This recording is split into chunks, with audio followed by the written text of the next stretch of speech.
Bonjour et bienvenue dans un nouveau thread d'horreur. Si t'es pas abonné, abonne-toi pour que j'ai un maximum d'argent, de plaisir. Et voilà, commençons. Attendez, c'est le troisième thread d'horreur ou le quatrième? Bon, je m'en bats les couilles, on commence. Thread d'horreur, thread d'horreur, thread d'horreur. Alors aujourd'hui, en fait, c'est un seul thread d'horreur, mais il y a 3 dedans. Il y a des threads d'horreur courts, mais 3, pas un. Genre... Ok, t'as compris. Dans cette histoire, on va suivre l'histoire de Valentin.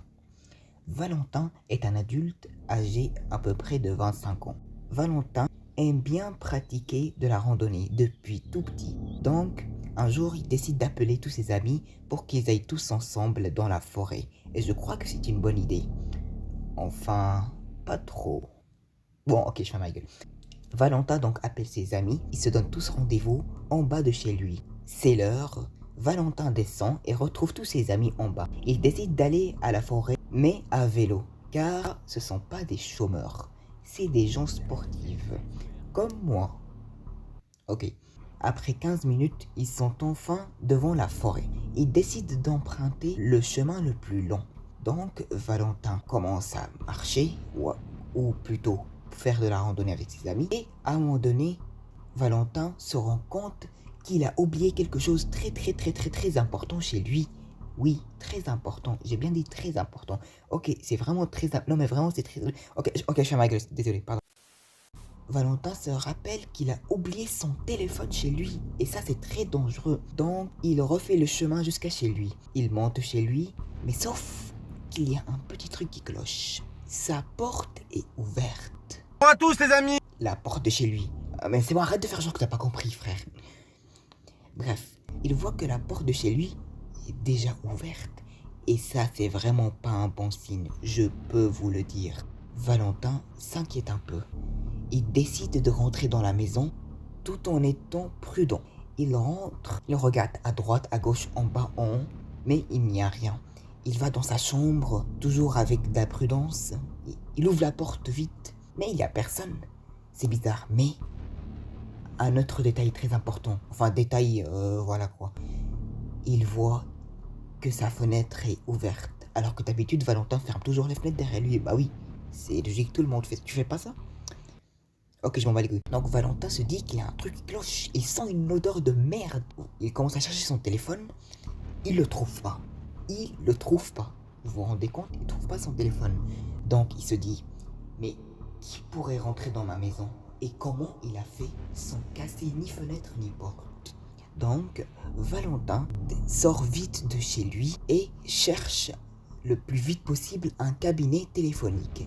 Il appelle la police et leur raconte l'histoire. La police lui dit qu'elle va arriver dans 15 minutes maximum. Valentin attend devant le cabinet 15 minutes, 30 minutes, 1 heure, 1 heure et demie. Donc ses amis décident de l'appeler. Mais le problème, c'est que Valentin n'avait pas son téléphone. Et son téléphone est sûrement volé par le voleur qui est rentré dans sa maison. Ils commencent eux aussi à s'inquiéter. Enfin la police est arrivée. Valentin court vers la voiture de police et leur raconte toute l'histoire. La police lui dit qu'ils vont inspecter sa maison. Il monte dans sa maison et il commence à inspecter toutes les chambres. Mais quelque chose rend le policier pâle. Il voit un membre caché dans un armoire. À votre avis, c'est quel membre? Non, frère, attends, non, ne me dis pas que c'est à quoi. Non, tu penses à... Non, c'est pas ça. Bref, la police dit, mais qui a pu couper un membre pareil? Ce membre est un bras coupé. La police prend ce bras et le met dans un sac. Avant de partir, ils disent à Valentin qu'il ne doit pas s'inquiéter et qu'ils vont régler ce problème le plus vite possible. Mais je ne crois pas. Je suis vraiment un connard en fait. Bref, la police lui dit qu'il ne doit pas s'inquiéter. Ils partent et Valentin est seul chez lui maintenant. Valentin, comme une personne normale, il a peur de rester chez lui. C'est un peu logique. Donc il ouvre sa porte et il sort de chez lui. Il court le plus vite possible, il monte à vélo et commence à aller vers la forêt. Mais sauf que 5 minutes plus tard, en faisant toujours du vélo, Valentin se rend compte qu'il y a quelqu'un à vélo qui le suit derrière lui. Valentin se dit que c'est peut-être un hasard, mais le mot hasard n'est pas juste dans cette situation. Valentin commence à accélérer, mais la personne qui est derrière lui, elle aussi à son tour. Valentin sait maintenant que c'est cette personne-là qui est entrée dans sa maison et que c'est cette personne-là qui lui veut du mal. Valentin accélère de plus en plus. Valentin décide de freiner, de s'arrêter et d'affronter cette personne. Il regarde cette personne, il descend de son vélo, il commence à marcher vers elle. Cette personne aussi s'arrête à son tour, elle descend aussi, elle commence à marcher vers Valentin. Valentin se prépare à affronter cette personne avance vers lui et lui fout une claque. Valentin tombe dans les pommes. Oui, c'est vraiment nul à chier cette histoire, mais ça t'empêcherait pas de me faire plaisir en faisant quelque chose. Bon, en même temps, je voulais pas faire un truc bien, mec. Il y a la nouvelle saison de je sais pas quoi qui sort là. Je suis désolé, mais j'ai vraiment trop la flemme. Bon, au revoir. Alors, je voulais juste faire une petite remarque.